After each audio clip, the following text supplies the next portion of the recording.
Chronological Bible in 365 episodes. This is episode 16, Genesis 42 through 45. When Jacob saw that there was grain in Egypt, Jacob said to his sons, "Why do you look at one another?"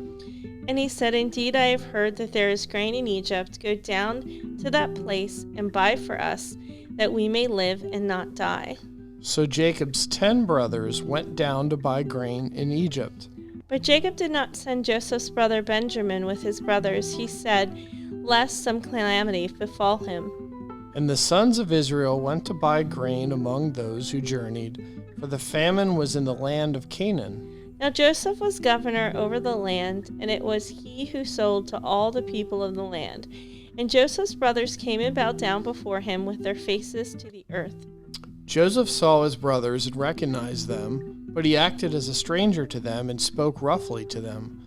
Then he said to them, "Where do you come from?" And they said, "From the land of Canaan to buy food." So Joseph recognized his brothers, but they did not recognize him. Then Joseph remembered the dreams which he had dreamed about them, and said to them, "You are spies. You have come to see the nakedness of the land." And they said to him, "No, my lord, but your servants have come to buy food." "We are all one man's sons. We are honest men, your servants, and not spies." But he said to them, "No, but you have come to see the nakedness of the land." And they said, "Your servants are 12 brothers, the sons of one man in the land of Canaan. And in fact, the youngest is with our father today, and one is no more." But Joseph said to them, "It is as I spoke to you, saying, you are spies. In this manner you shall be tested. By the life of Pharaoh, you shall not leave this place unless your youngest brother comes here. Send one of you, and let him bring your brother, and you shall be kept in prison, that your words may be tested, to see whether there is any truth in you, or else by the life of Pharaoh, surely you are spies."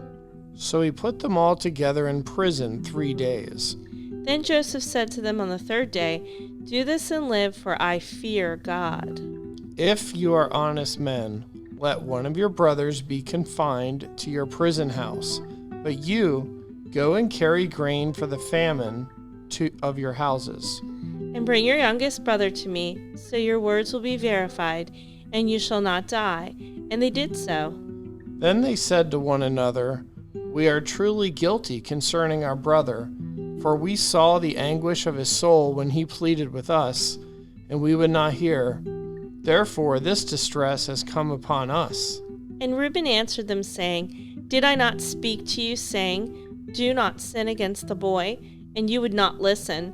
Therefore, behold, his blood is now required of us."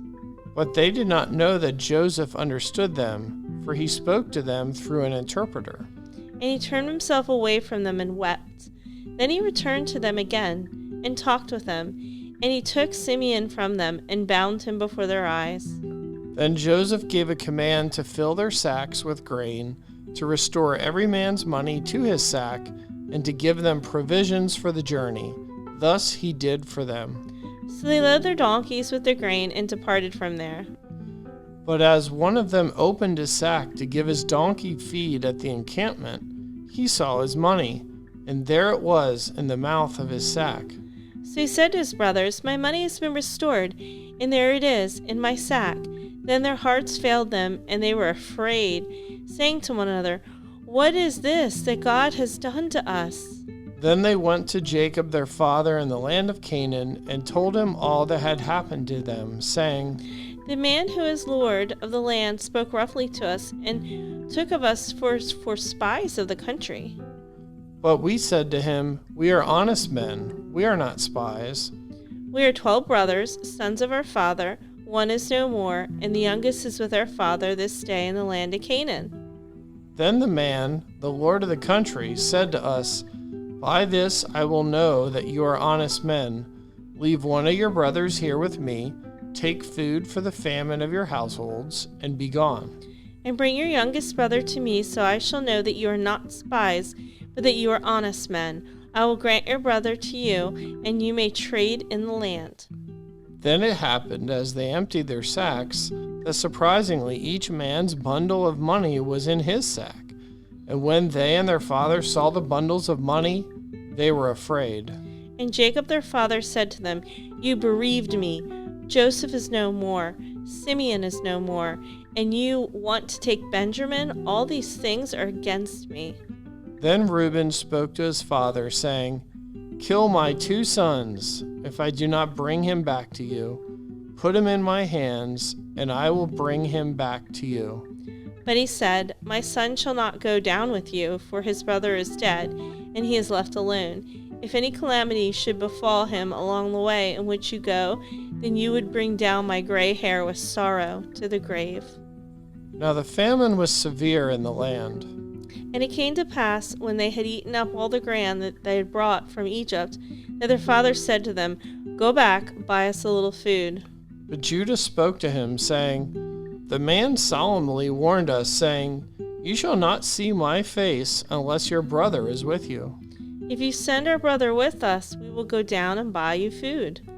But if you will not send him, we will not go down. For the man said to us, You shall not see my face unless your brother is with you. And Israel said, Why did you deal so wrongfully with me as to tell the man whether you had still another brother? But they said, The man asked us pointedly about ourselves and our families, saying, Is your father still alive? Have you another brother? And we told him according to these words. Could we possibly have known that he would say, Bring your brother down? Then Judah said to Israel his father, Send the lad with me, and we will arise and go, that we may live and not die, both we and you, and also our little ones. I myself will be surety for him. From my hand you shall require him. If I do not bring him back to you and set him before you, then let me bear the blame forever. For if we had not lingered, surely by now we would have returned him the second time. And their father Israel said to them, If it must be so, then do this.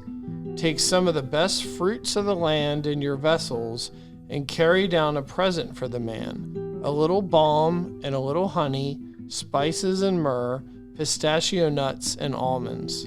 Take double money in your hand, and take back in your hand the money that was returned in the mouth of your sacks. Perhaps it was an oversight. Take your brother also, and arise, go back to the man. And may God Almighty give you mercy before the man, that he may release your other brother and Benjamin. If I am bereaved, I am bereaved. So the men took that present and Benjamin, and they took double money in their hand, and arose and went down to Egypt, and they stood before Joseph. When Joseph saw Benjamin with them, he said to the steward of his house, Take these men to my home, and slaughter an animal, and make ready, for these men will dine with me at noon. Then the man did as Joseph ordered, and the man brought the men into Joseph's house. Now the men were afraid because they were brought into Joseph's house, and they said, It is because of the money which we returned in our sacks the first time that we are brought in, so that he may make a case against us and fall upon us, to take us as slaves with our donkeys. When they drew near to the steward of Joseph's house, they talked with him at the door of the house, and said, O sir, we indeed came down the first time to buy food.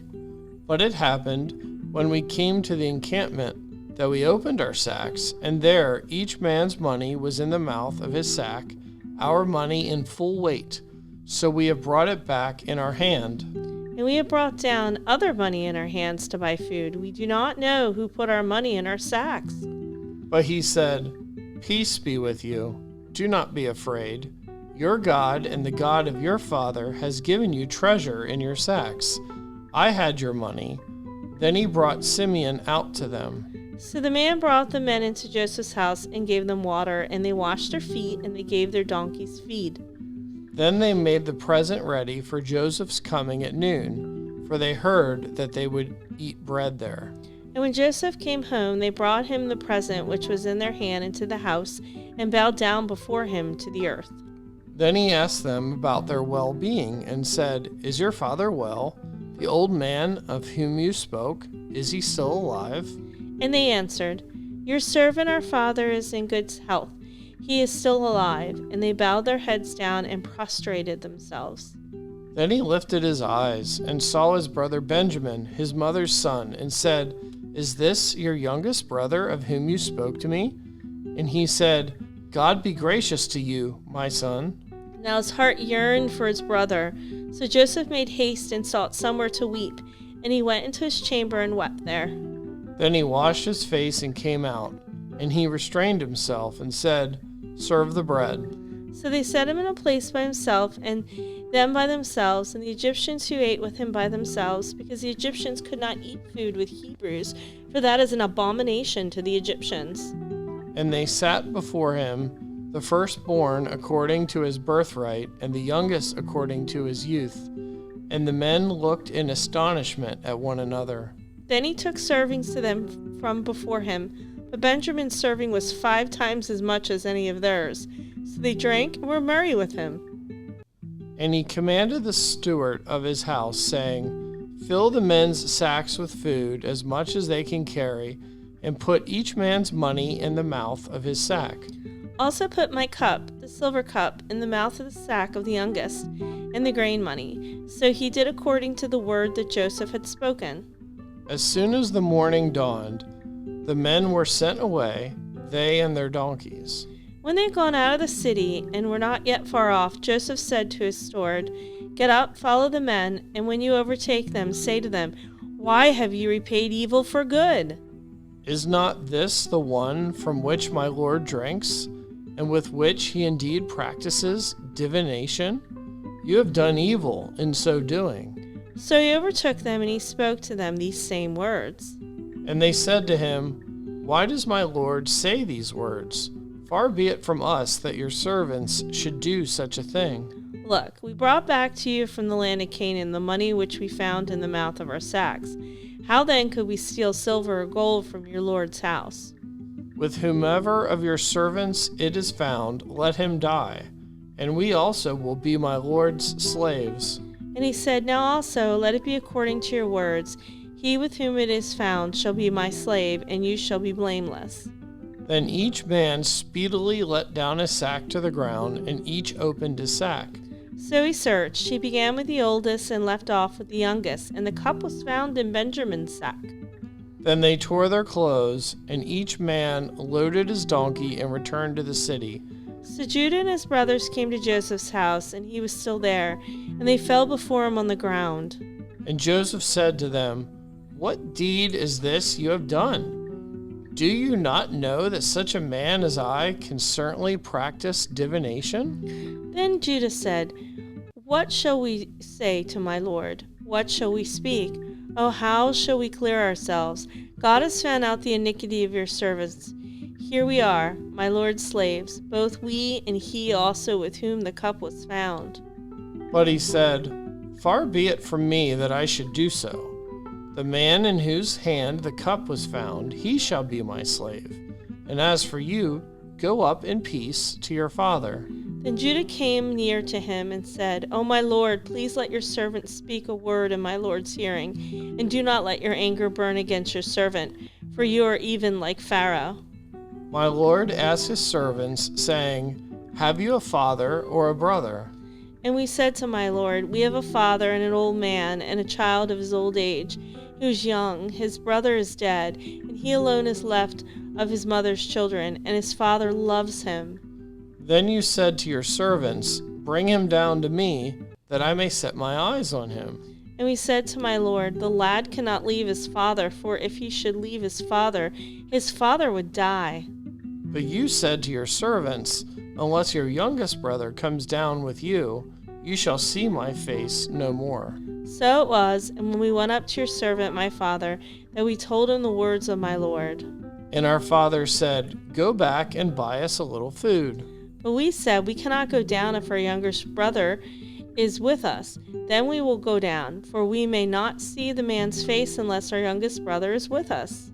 Then your servant my father said to us, "You know that my wife bore me 2 sons, and that one went out from me and said, 'Surely he is torn to pieces, and I have not seen him since.' But if you take this one also from me, and calamity befalls him, you shall bring down my gray hair with sorrow to the grave." Now therefore, when I come to your servant my father, and the lad is not with us, since his life is bound up in the lad's life. It will happen, when he sees that the lad is not with us, that he will surely die. So your servants will bring down the gray hair of your servant our father with sorrow to the grave. For your servant became surety for the lad to my father, saying, If I do not bring him back to you, then I shall bear the blame before my father forever. Now therefore, please let your servant remain instead of the lad as a slave to my lord, and let the lad go up with his brothers. For how shall I go up to my father if the lad is not with me, lest perhaps I see the evil that would come upon my father? Then Joseph could not restrain himself before all those who stood by him, and he cried out, Make everyone go out from me.